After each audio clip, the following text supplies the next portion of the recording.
ஆகியவை வளர்ந்திருக்கிறது. எனக்கும் அங்கு போக பயமாக இருக்கிறது.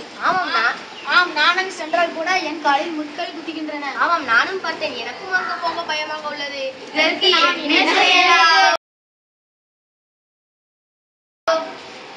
எனக்கு ஒரு யோசனை தெரிகிறது. ஒரு ஆலோசனை சொல்லலாமா? வேண்டாம், பிடிஏ தலைவரிடம் சொல்லலாம். இதுக்கெல்லாம் எதுக்கு பிடிஏ தலைவர்?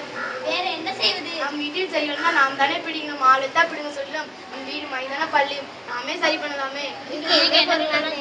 மண்வெட்டி, கடப்பாறை, சாந்தி சட்டி. நான் என் சாந்தி சட்டி கொண்டாடுறேன். நான் வீட்டிலிருந்து மண்வெட்டி கொண்டாடுறேன். நான் எங்க வீட்டிலிருந்து கடப்பாறை கொண்டாடுகிறேன்.